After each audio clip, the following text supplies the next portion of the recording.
where isolation, humiliation and degradation are facts of life. Welcome to prison. It depends who's telling the story, I suppose. The prisoners would have one view, the people who work in the prison system would have another, and I think it's up to people to decide where the truth is. Give government propaganda and the media spin doctors the flick. And check out Doin' Time for news, views and tunes on prison issues from Guantanamo Bay to Christmas Island to prisons and detention centres everywhere. Every Monday at 4 p.m. on your community radio 3CR. We are still fired up and we're still talking about revolution. Hello and welcome to Doing Time Show. We have got a few people on the show today. Yep. We've got someone from Donna, hopefully from Justice for Elijah, Tori from the Superglue 7, and Dan, who's talking about a refugee public forum. Good on you, Peter. That's great. And this is 3CR Community Radio, 855 AM on the dial, streaming live on www.3cr.org.au. So before we actually get on to Donna, just wanted to give a little bit of an intro about Elijah. Hundreds of people rallied against the release of Elijah Doherty's killer. And as listeners are aware, and we've actually done quite a lot of coverage about this, Elijah is a young Aboriginal boy who was killed in August 2016 after a 4WD ran over the top of him and his motorbike. And the 56-year-old driver was sentenced to 3 years jail with the manslaughter charge downgraded to a lesser charge of dangerous driving causing death. And family member Donna Schultz would like to see peaceful protests across Australia to show support for the family who tried to appeal against the verdict. And she can't stress how important it is that people help the family to get this message out. And she says that they need to apply public pressure back on the DPP, Department of Public Prosecutions, who has done nothing to bring about a just sentence. So we'll call her soon and hopefully she will be available.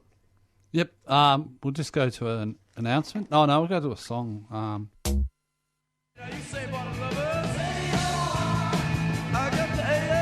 3CR, the perfect companion in your car on your road trip. You can stream radio straight into your car. Straight in. Like 3CR gets streamed straight into your car, keeping you company. No matter where you're going or what you're doing, you'll have something interesting in your ear. That's correct. And you can Bluetooth it and you can just stick it right into you. Is any kind of attachment you want. To subscribe to 3CR, unwaged is $35. Yes. Waged? $75. And Solidarity? $150. $150. That's pretty reasonable to help keep 3CR on air. Call 3CR 9419 8377 and subscribe today. Subscribe now. When I'm on a road trip, I want to take 3CR with me and listen to rock and roll.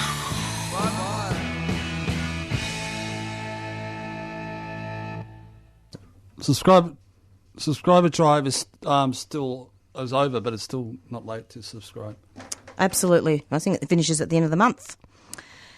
And you're back with the Doing Time Show. And one of the things is that, just to apologise to listeners, we were unable to get on to Donna Schultz, who is a family member of Elijah. So we'll do some more coverage next week about that. But coming up now is we're going to be speaking with Tori, and she has some very important information about a protest that happened in regards to refugees and asylum seekers. Hello, Tori. Welcome to the program. Hi. Thanks for having me. Hi, Tori. Hi. Peter's here too. It's great to have you, Tori. Now, I'm wondering if you could just give us a little bit of background of what collective you're from and also what's been happening with the protest and the court consequences. Sure thing. So I'm part of a group called Whistleblowers Activist Citizens Alliance, waca for short, and we are a kind of large community, and there's community members of us all across Australia, but We protest and campaign on targeting the issues of refugees, military and climate change, as well as showing solidarity to many other issues because we see them as intersectional ones. Coming up at the end of the month is a court case for a protest that waca members did at the end of 2016 where they interrupted question time in Parliament. Oh, yeah, I remember that. That was on the news. Yeah, I think quite it a lot would of have made the coverage. news. Probably the most exciting thing to happen in that room in a while. Yeah. And so what was the message that you were trying to get across? And I believe there was also, you put superglue? Or not you, but Yeah, so- the actual group?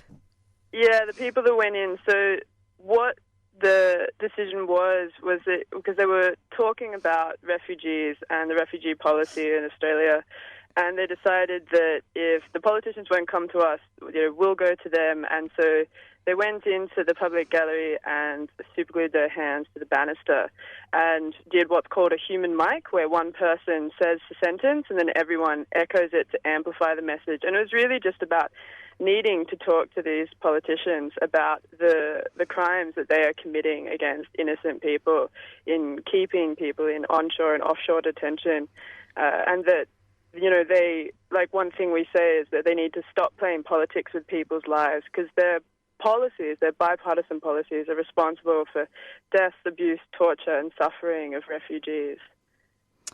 Absolutely. Absolutely. Yeah. And so you were speaking about everybody, weren't you? Not just manus, but offshore and onshore as well. Exactly.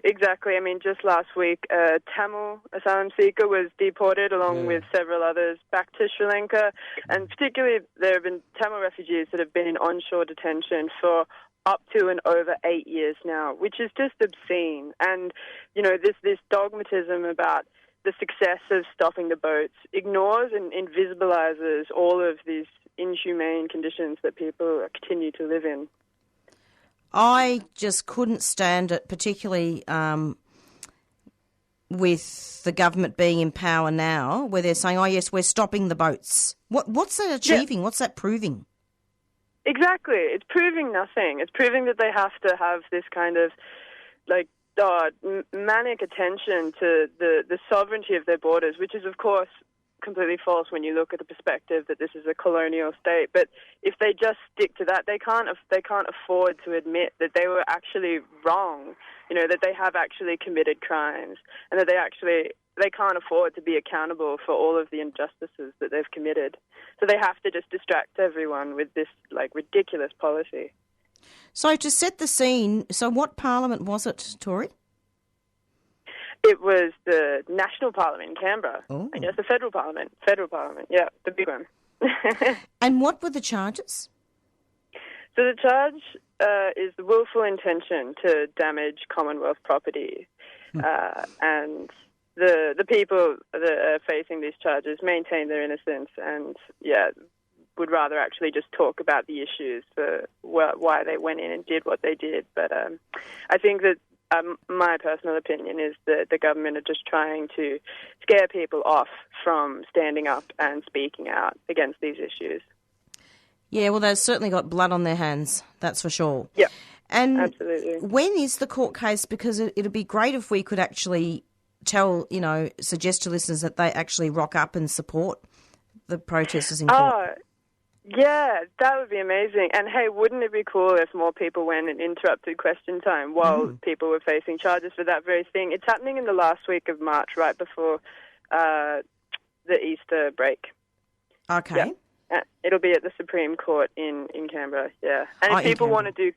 Yeah, and if people want to come and show solidarity, that would be most welcome, or to do solidarity actions in their hometowns to make sure that the government know that people won't be scared into silence on these issues and that we're going to continue amplifying the voices of people that are being silenced in detention. And this charge, what sentence does it potentially carry, generally speaking? Yeah, it has the maximum penalty of jail time and hefty fines, which when you think about the super glue, it's really, where are your priorities? I mean, seriously. Yeah. Yeah, seriously, it's a bit of a joke. But that's what they have to do because they can't afford to acknowledge that they're the real criminals, so to speak, in this situation. And I think that there's going to be some benefits planned. Peter, are you organising a benefit? Yeah, this Saturday. Okay, do you want to advertise that? Yeah, the waca 7 Supreme Court fundraiser with Izzy Brown at 7:30 from Combat Wombat. Dumb Shit, that's my dumb band. Mildew, they're really cool. Great name. There's two trans people. They're really like synth music. And the Pope's Assassin, they're like punk sort of, I don't know, punk rock and roll. And the Ballbusters are a queer trans band. And what date is that on and where? Saturday the 3rd of March, Footscray Hotel, 48 Hopkins Street, Footscray. It's $10 to get in. And this event is LGBTIQ plus and people of colour inclusive. Please no dickheads. It says duckheads here. No duckheads and no dickheads. And this event will be taking place on stolen land. That's what it. And so the proceeds to that is going to WACO, right? To pay their fees? Waca, yeah. WACO, is that how you pronounce it? Yeah. So this will be going. So since that protest in Parliament at the end of 2016, there have been countless subsequent protests that we've done, and one of our ethics is that the action isn't over until the fines are paid and everyone's out of court. So we collectively look after everyone, and that includes paying their fines. So these fundraisers are covering those costs. Fantastic. And without wanting to go too much into strategy and detail into strategy, because we've got to be careful of contempt of court, but just a general question, do the protesters have lawyers already booked? Oh, definitely. Yeah, we've got, WACA have always worked with really wonderful lawyers that are also really committed to the cause, yeah. You know, Tori, it would be great to have, after the court case, it would be really great to have one of the lawyers that represented the activists to come onto the show and talk about the outcome. Yeah, absolutely. We can see what we can do. So can you tell us a little bit more about what's happening with the refugees and asylum seekers? What are the main things that are really prominent right now, do you think? Well, I think that given the intensity of last year with the siege on Manus and the men there being moved to longer now, I think that it's really about making sure that attention is focused on making sure that they are being resettled safely to places where they wish to go, because, it got to the point where they said, we don't want to come to Australia anymore. So it's really about paying attention to the people who are in detention and listening to what they want. And particularly looking at the state of deportations that are happening onshore, and highlighting when you've got the United Nations Human Rights Council, imploring the government to consider the fact that these people are going to be facing torture and disappearance if they return to their home countries. After so many years, it's like, when will the government listen? But it's just got to be a matter of urgency always for these people. We interviewed Sally, actually, didn't we, Peter? Yep. And she made a very important point where she said that, refugees and asylum seekers are like having your own friends and neighbours. That it could be, it could be anybody that gets deported. And that's the thing that I think that is the way that the difficulties with the government policy and the way that the media portrays things is people forget that if the government is prepared to treat people that aren't Australian citizens in such inhumane ways, you've got to remember that this could be a domestic policy and a domestic treatment of people one day, and is already against many people in Australia. Absolutely. And Peter, sorry, you had something to say? Oh, no. Oh, yeah. Just the attitude of, like, the mainstream media and, like, you know, Abbott saying that, Tony Abbott saying that refugees are taking over our jobs, basically. And that's why there's overpopulation because of refugees. Yeah. No. Yeah, if the government is saying that refugees are taking people's jobs, then people should be saying to the government, why aren't you providing enough jobs for everybody? Like, you know, they're just scapegoating. It's really obvious. It's high unemployment. I haven't got a job, you know what I mean? It's Yeah. And not only is it high employment, but, you know, that this government is really looking at the rich. It's not looking at the essential services like public transport, you know, healthcare. And if they're not looking at public transport and healthcare, how are they going to look at refugees and asylum seekers?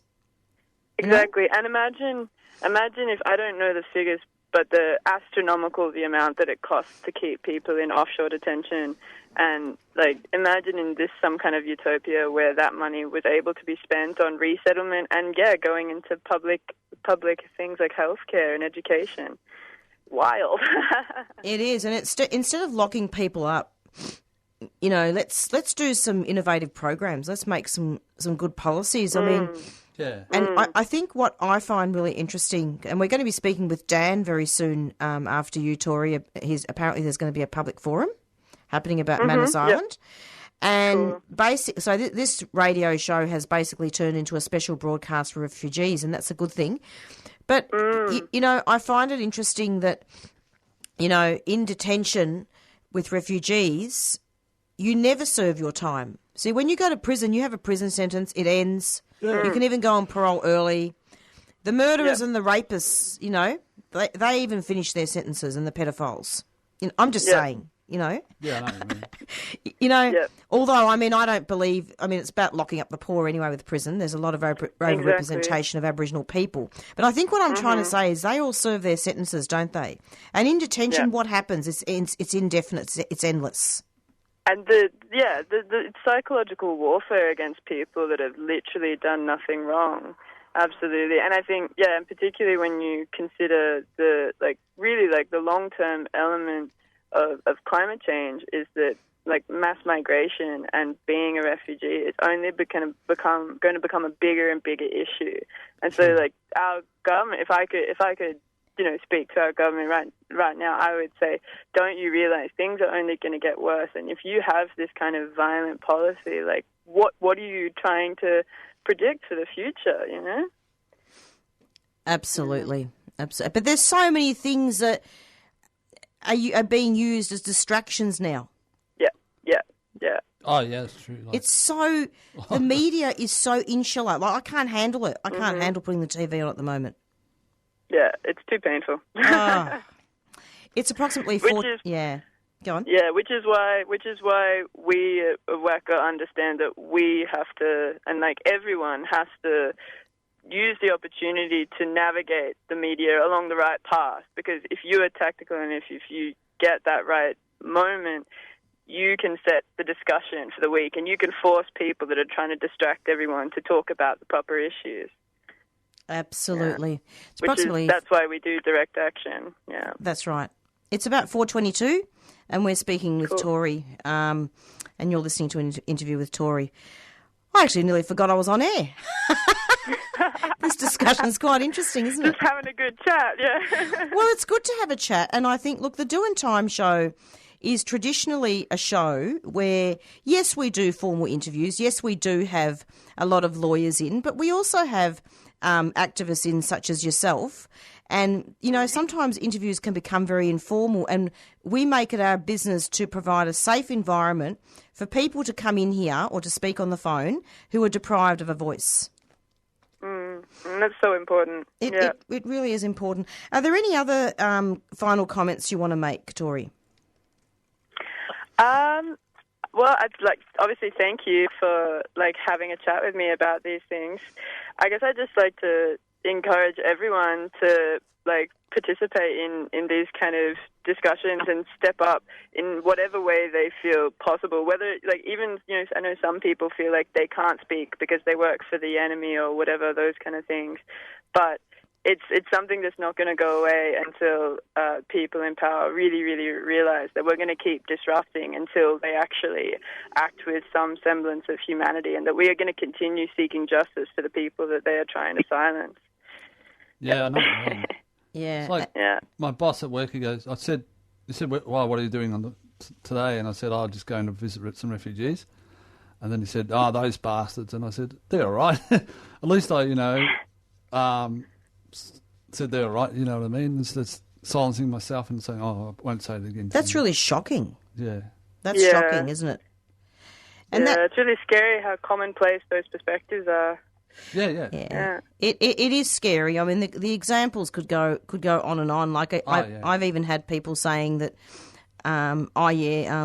refugees are taking money away from the old people. That they're taking away pensions, and it's just disgusting the way some people go on. It's gross. Silly people. Absolutely gross. Just the mainstream media. It's so important to remember.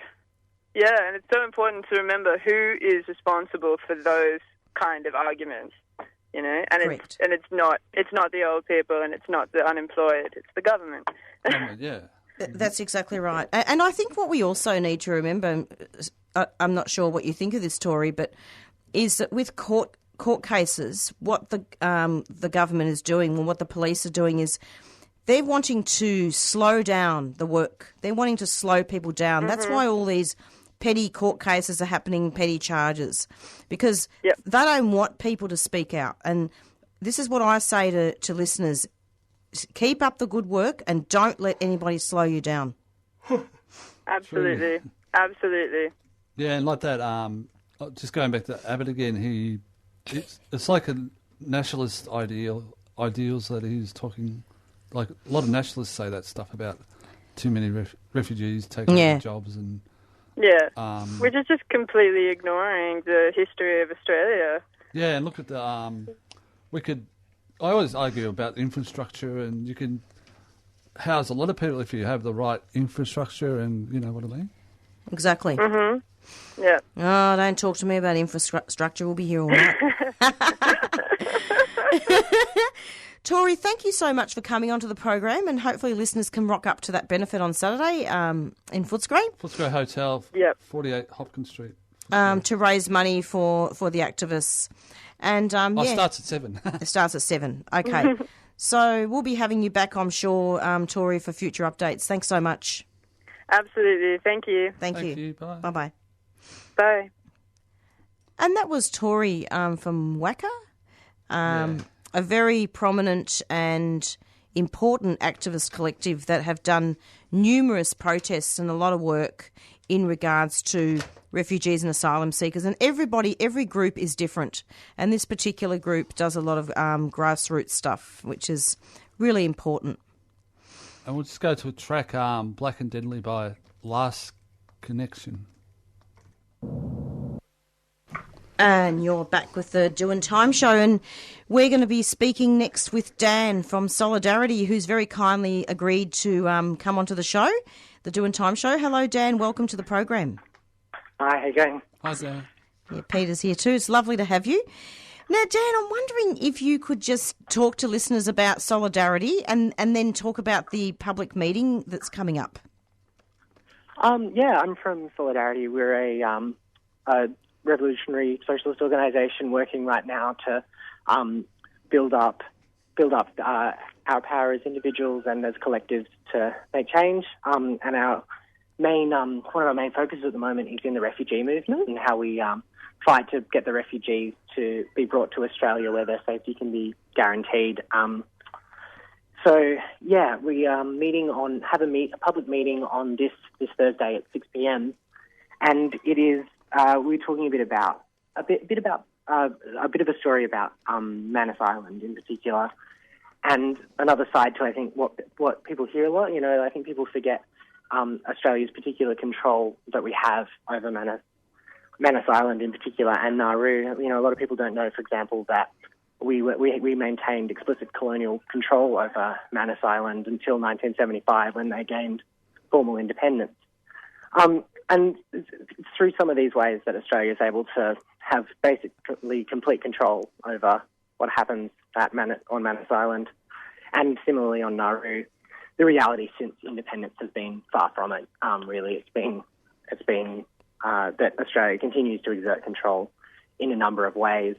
Like we have a generous aid package that constitutes, 68% of our aid budget actually is concentrated on PNG, as well as we have billions of dollars invested in Australian companies that are in PNG. So I think the reason this may be important to us in the refugee movement is understanding a bit of the context behind what's going on. A lot of people look to, say, the US deal, the deal that Australia has with the United States, to let refugees go there, or the potential for New Zealand to take some refugees, 150 refugees per year, as they've offered. And I think it's maybe instructive to look at the reality that Australia is the one that's making those deals. I think a lot of the time when people are pushing for these things, they say we've been asking for ages for Australia to bring them here has been a demand on the front of our banners for years, and they haven't been brought to Australia. Maybe we should soften our demands. Maybe we should let the refugees be moved somewhere else. But I think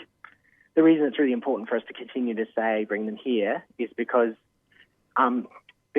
it is Australia calling the shots. Between Australia, the US deal was struck between the United States and Australia. PNG isn't actually its own free. We can't ignore those kind of ongoing neo-colonial control that Australia exerts over Manus Island and Nauru. And so I think that's really important for us.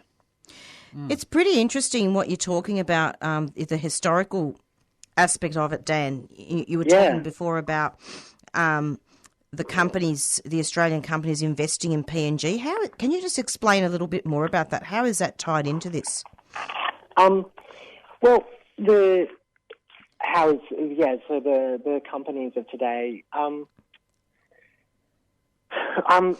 Sorry, to be honest about the refugee stuff, a lot more of it I didn't mention is more about kind of the bureaucratic. So for example, Australia employs a large number of Australian nationals who are in PNG in the workforce. We pay for. So I'll just give some more explicit things about what they actually do. Yeah. So for example, Australia funds these things called the PNG Mobile Squad.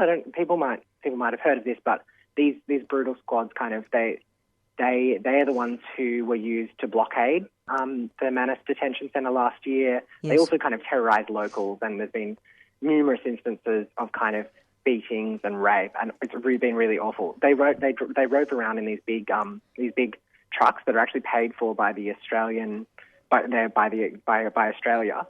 And they kind of rove around in those. So, for example, it's Australia that's paying for that. Australia has poured enormous amounts of money into also the police force.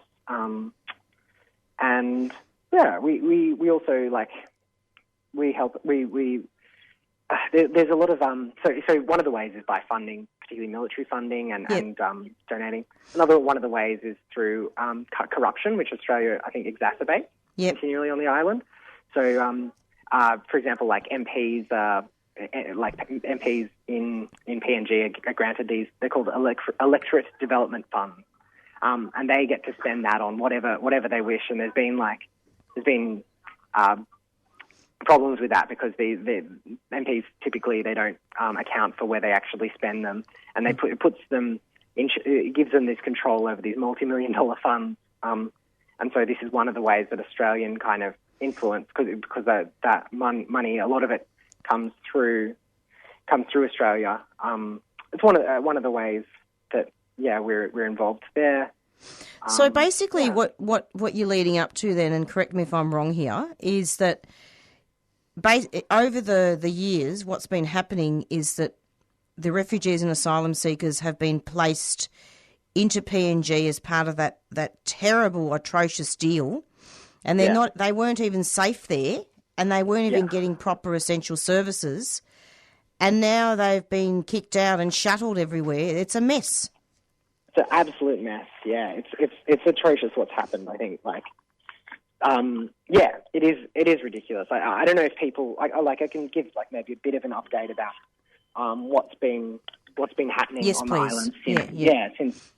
So people will be aware maybe that in August last year there was this schmozzle with so Australia tried to shut down the RPC, this base that's been built there since 1944, and Australia tried to shut it down basically to force the refugees into a different part. They've now been moved into Lorengau, and so refugees incredibly fiercely resisted this, which I think was incredible. But they refused to leave actually the detention centre, knowing how dangerous it was where they were being forced. And so the government was blocking. We were trying to get in food to these guys because they'd cut off all the food, cut off the electricity, cut off the water. So we were trying to get in food in there, and the PNG Navy was blockading it. And they eventually came in to break the siege. And I think it's, instructive also to know that there's AFP officers were on the ground when that happened, these claims from Peter Dutton that Australia's somehow not involved with what goes on there, that we're not responsible, are absolute garbage. We continue to be involved. But since then they've been moved to 3 camps in Lorengau, and the conditions have deteriorated. They've had all of their health services, including mental health services, cut. And that is meaning, obviously, particularly for these guys who've been locked up there for 4 years, as well as their history of, they're refugees, they've been fleeing traumatic circumstances. It's absolutely atrocious. One 28-year-old Iranian guy kind of had to be treated for self-harm earlier this year. So, since then, and there's also been a number of attacks as the refugees go into the markets to sell their wares, etc., to try and get a little bit of money so that they can afford food.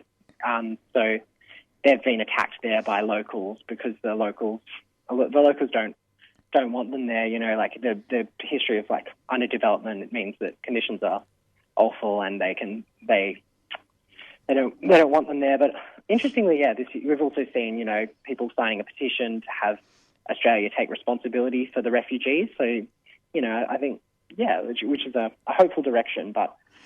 Yeah, the conditions on Manus are awful and getting worse, and there's no end in sight. The Labor Party kind of talks about finding some third-party deal. The reality is they've been trying for years. We had the supposed Malaysia solution, East Timor, there's been Cambodia's been floated, and I think there's one refugee left there who moved there under this $55 million deal. These third-party things are a joke, and the Labor Party, I think, need to step up, and say that the refugees should be brought here. Dan, it's very true what you're saying, and also one of the things that I've been trying to talk to activists about, and no one remembers, and I just want to see if you remember this moment in politics. And I'm not here to advocate for a specific political party, but all I'm saying is that when Julia Gillard was in power, I was actually watching Parliament, and the Labor government was going to have a deal, work out something with the Greens to make sure that it was all onshore processing. And because it was a hung Parliament at the time, what ended up happening, and it was quite subtle the way it happened, is that at that time, Abbott was in power, and the Liberals were actually having a go at Labor, saying that they were going to bed with the Greens, and there wasn't enough of a majority. And so because of that, that thing happened with the Malaysian deal, and then things went from bad to worse. Yeah. And that's when I think politics went stupid. Well, it was stupid before, but it was worse. Yeah. Do you see what I'm trying to say here? That some good was actually could have been done. Like it was on the way to organising solutions. It still would have taken years, but everything just went to hell after that. Yeah, absolutely. I think I think we can't ignore what's going on in Parliament, and I think there's things that we can do to force those changes. When the Manus guys refuse to leave the centre, for example, the Labor Party has been following the Liberals down a path of virulent racism and continuing to lock up those refugees. But actually, when the guys refused to move from Manus, and there was a surge of protest all across Australia, students were occupying the immigration office. There was huge protests outside the Liberal Party fundraisers. There was people climbing the Opera House. There was this spark of activity. And in that context of people kind of fighting back, the Labor Party had some slight movement. They finally said that they would accept the deal that had been offered by John Key for a number of years, the then New Zealand Prime Minister. They finally offered that they would take this deal of bringing 150 refugees to New Zealand. Now, that tiny little break from the Labor Party, that tiny bit of movement, I think, is a bit of a show that when we stand up, we can actually move these parties. The reality is we can't rely on them to do them themselves. The Labor Party, the Greens, whoever. We can stand up and make a move, and that's how we've actually seen these camps close before in 2008. But that didn't come because I think the reality for us today is that we saw that without the social pressure from below, having mass movement, building for Palm Sunday, which is coming up, I'll talk about that a bit later. Without seeing those things, we're not going to be able to hold the Labor Party to account. I think they're just going to open up. They're going to keep the camps open. Yeah. But with social pressure from below, though, we saw a huge ramp up in anti-racism, in the early 2000s under Howard, and we saw that build a huge pro-refugee sentiment. There were hundreds of people went out to Woomera to tear down the fences and welcome refugees. There were huge protests, and drew the links between that and say the huge protests against the Iraq War and saying war creates refugees, we should welcome refugees. Exactly. All of these things drawing together, and with those huge movements that we were seeing then, the Labor Party was pressured to take a pro-refugee stance. Now, if we can build that up again, we can have a real chance to make the change. But I think, the reality is without it, we're not going to see, without a huge social movement, we're not going to see any politicians at all taking the pro-refugee stance they need to take for us to get the refugees to Australia. That's exactly right. So I'm wondering if you could talk about the public forum now. Could you just tell us where it is, what's happening, and who the speakers are, Dan? Yeah. So the public forum is at University of Melbourne.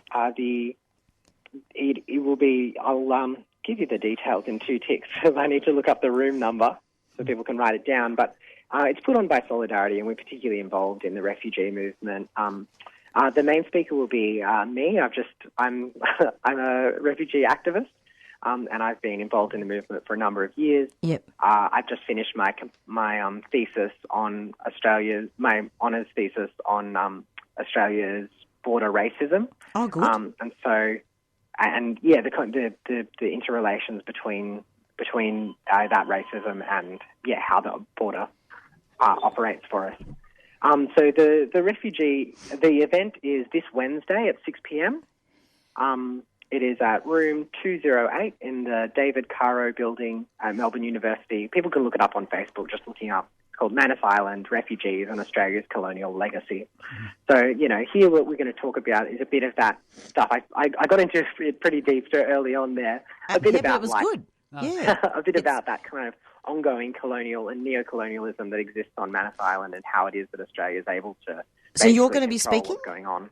Yeah, I'll be speaking. Yeah. And is that it? Just you, or there's others? Just me. That's great. It's an open meeting. No, but Dan, this is a wonderful thing actually, because it doesn't matter whether there's 1 or 20. It's always good to have.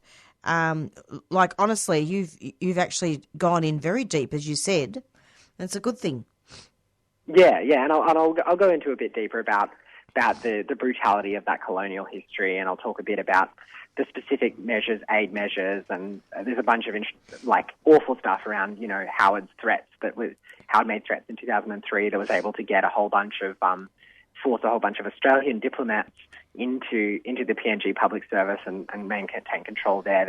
There's a whole awful history there that we're going to get into a bit of how and why these things happen and the reality of corruption in PNG and what that means for us. And I think also with that, the importance for us in the refugee movement, why our efforts need to be focused on Australia, because, actually it's not we can't lay all of the blame at the heart of the PNG government, because No. you look at who's making these orders, who's at the front of the Navy pulling it out. It's Australia. You look at who's making these deals. It's Peter Dutton. So I think, and knowing a bit of that history is really important, and a bit of that reality is important, so that we know where our interventions need to lie as whoever we are, refugee activists. But yeah, so I'd encourage people to come along to our meeting Wednesday, 6 p.m. at Melbourne Uni in the David Caro building, room 208. Bit locked away. We'll have up signs so people can find it. But yeah, if I can also have a bit of a plug for where the refugee movement's at the moment. Yep. I might just talk a bit about the big thing we're moving up for is on the Palm Sunday. It's the Walk for Justice for Refugees. So we'll be meeting on 25th March, 2 p.m. at the State Library. And this typically is the biggest refugee rally of the year. It's where we come together and show, that the broad range of Australian society opposes these racist camps. That teachers, nurses, ordinary unionists, ordinary people, I'm a student, I'll be taking a bunch of students will be there, and we'll be, showing our opposition and building up that social movement we need to see. The reality is we're a long way from the kind of refugee movements we need to see with, hundreds of people getting shipped out to Woomera and these kinds of things. But, the more and more we build this Palm Sunday, it's going to be, we're hoping to be good. So a lot of that's being done through the Refugee Action Coalition here. And people should get involved. Talk to your friends about, bringing along a contingent. Talk to your people you work with about bringing a contingent to that Palm Sunday rally on the 25th of March. Because I think, the more people we get along to that, the more we talk about the issue, we force it into the political mainstream and force, I really believe that we can wedge the Labor Party on this. We can force them to break their awful bipartisan support for cruelty, and we stand with all people. We welcome all people of all political persuasions. If you're a Labor Party member and you oppose the Labor Party's policy, come along. If you're a Greens member and if you're a person who disagrees with voting, whatever, everyone's welcome. Yeah.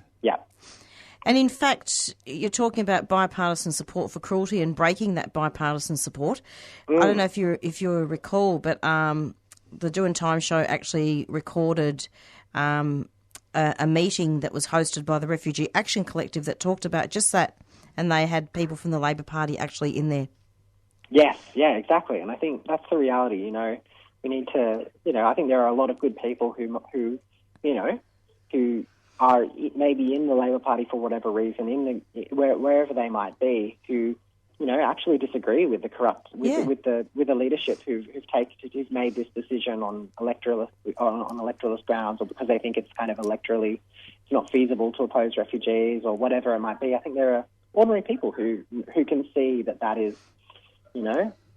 really rank opportunism to let these refugees perish on Manus Island because they think that they can score a few votes, and say, actually, if we build up a real refugee movement, there's no reason that this should be a vote loser for the Labor Party. Actually, ordinary people, we can build a movement that sees that as kind of racist scapegoating and calls it out and says, actually, no, it's not refugees that are the reason that there's a housing crisis or that, there's welfare payments that are too small. Actually, the same people who are cutting those welfare payments and the same people who, oversee the Australian government, the Peter Duttons and the Malcolm Turnbulls are the same people who are locking up these refugees. That's exactly that's right. Important. Yeah. Dan, thanks so much for coming onto the program. You've actually covered quite a lot of ground, and I want to wish you the very best for the meeting. Thanks very much. Yeah, that'd be great. Okay. Good. And I'm sure we'll have you back at some stage. Hopefully so. Take care. All right. Thanks. Bye-bye. Bye-bye. And that was Dan from Solidarity, who was talking about a public forum coming up, and the details of which it's on the 28th of February at Melbourne Uni. And Google Solidarity on their website if you want to find out more. It's approximately 4:52, and we're actually nearing in the end of our show. Have we got time for a song, Pete? Yeah. A short one. We'll play Elijah's song that goes for 4 minutes, 30 seconds. Should be enough. Yeah. we'll play something else then. Yeah, it's too long. We'll play. I'll just put it on an Announcement. announcement. Yeah. Okay. Able-bodied Australia does not realise that people with disabilities across the board are being discriminated against. Then the government to demand that we go out and get a job without removing the disincentives like the lack of access to transport and community infrastructure, without providing accessible buildings that can provide barrier-free employment. I'm not getting a fair go, and I don't like it, and I'm saying so. You're listening to 3CR, 8:55 on the AM dial.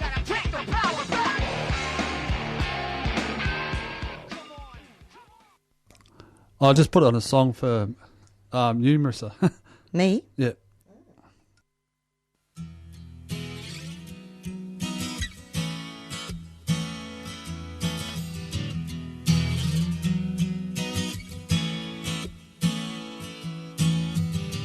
Come inside into my kitchen and rest your feet and weary mind. You can settle and I will listen to the problems that you find in this world in which we live. I've got time to give. I've got time to give. Na-na-na-na, na-na-na. Na-na-na-na, na-na-na. Face looks tired, your body shaking with all the thinking that you do. There's a mountain of pain on your shoulder, too much to bear alone. You feel the pain and all the suffering. You carry the load for what? For nothing. Na-na-na-na-na-na-na. Na-na-na-na-na-na-na.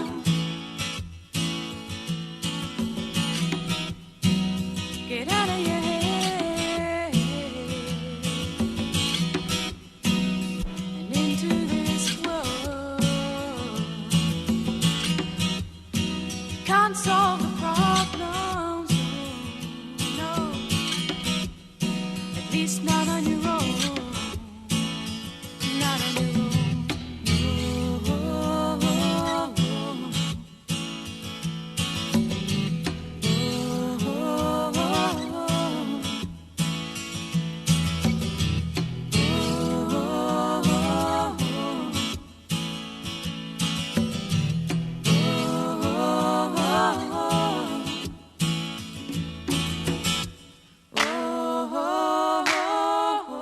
Come inside into my kitchen. Rest your feet, your weary mind. You can settle and I will listen to the problems that you find.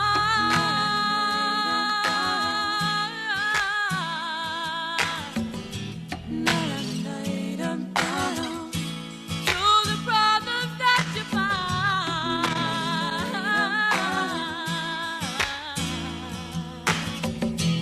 Na-na-na-na-na-na.